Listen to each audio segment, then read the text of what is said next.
All right, I can't even believe a article has come up about this. It showed up on the Thinkery. Sargon's talking about it.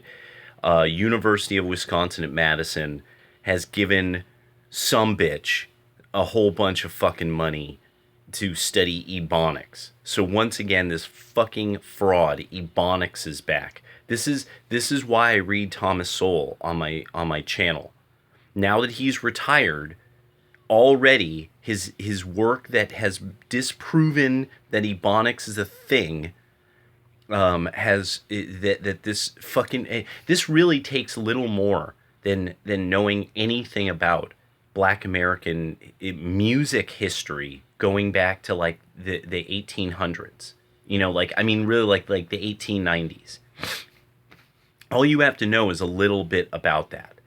This is somebody who has gone out of their way to actually not know shit about the culture. What this person's mad about is that blacks and other ethnic minorities, Pucho speaking Mexicans, because that's what that is. It's called Pucho. It's everyone's forgotten that there was a term for that fucking shit. It's not called Chicano. It's not Latino.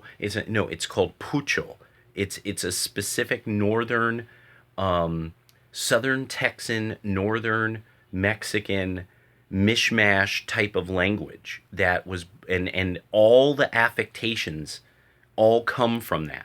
And that was brought here in like the earliest 1900s in like mostly California. And every place else has adopted this. This is why Cubans and Puerto Ricans and Dominicans are so notably different sounding as Latinos than Mexicans. They never adopted Pucho. This is even something that it's that the Salvadorians were so different that the Salvadorians became their own ethnic kind of identity within the western part of the United States as a Latino group, and then end up forming their own syndicate, the MS-13. And it's because they didn't even, a lot of these guys didn't even speak what we would think of as Spanish. They spoke like this mishmash Native American Spanish from El Salvador. And even like Mexicans would say that sounds hella weird, like that's country as fuck and shit like that. Or they just wouldn't know the various terms you're using. You would put terms together and they wouldn't sound right. This is from what I understand of the El Salvadorian, like that type of language. But what this is that this is language of isolated people who were like not in major cities and then entered major cities and have some weird colloquial language they brought with them and have not dropped. White people, for the most part, can't even adopt this type of language. Like Hillary Clinton supposedly has some type of Southern background, but she can't even fake Southern. You know, you listen to these faux grass people, all these hipster douchebag pluck bands and strum bands that are supposed to be all okey folky, and they're like, oh, we're country, but we're mountain, and we're bearded, and we're dad bod, and you know, and all the like chicks who don't know anything about white music love our shit. And so you hear them, and they can't. They're just phony as shit. Their phrases, their everything about it is just phony. It doesn't sound right, and it's because these people are trying to emulate or imitate mountain music and Southerners, white Southerners, and Okies from like 100 some years ago or something, or 80, 90 years ago, and it's pathetic. And so now with all these black people now realizing, yeah, your mother was dumb as shit, and that's why she spoke like that. All her friends are dumb and low class. That's why they all spoke like that around you. And now you're realizing like, oh, no, it's never been popular to speak like that as a black person in civilized society. That's literally associated with the dumbest, lowest tier blacks and whites in American society, is this type of language brought from the South and from the mountain country that all mostly emigrated there from Scotland and Ireland.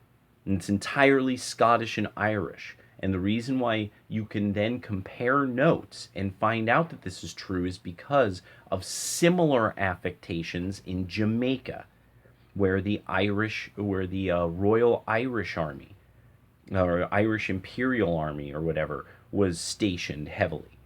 Hence, people like Bob Marley, who's half white. And so people need to start getting this. And it was, I think Marley is actually technically a Scots name, but I'm not sure.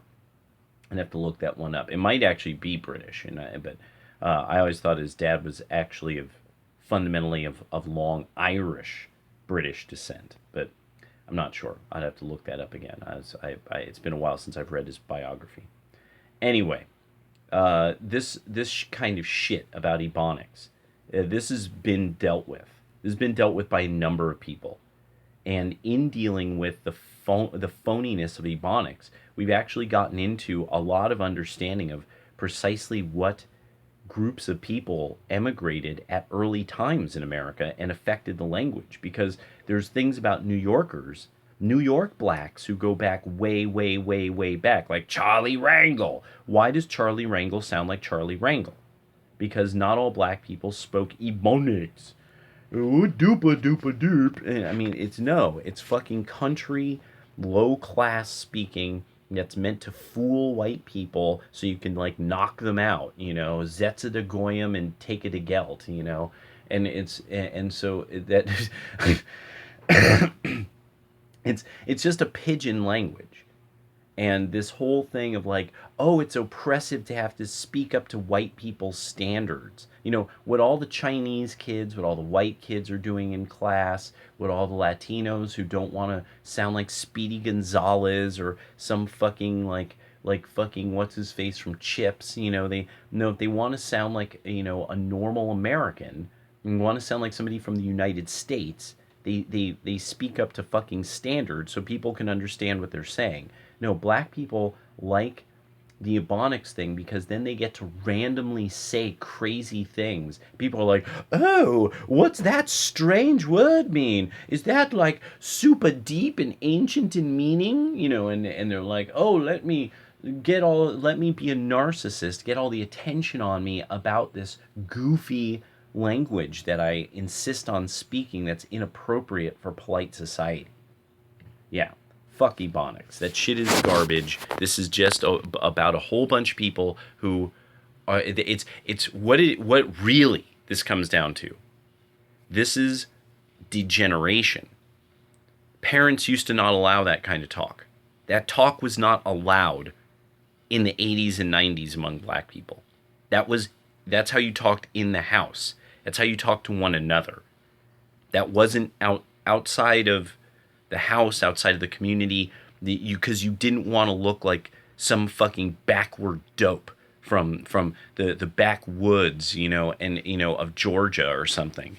No, you with your broke iron shoes and fucking coveralls. You wanted to look like somebody of class, but that's died because of the degeneration of American society in general.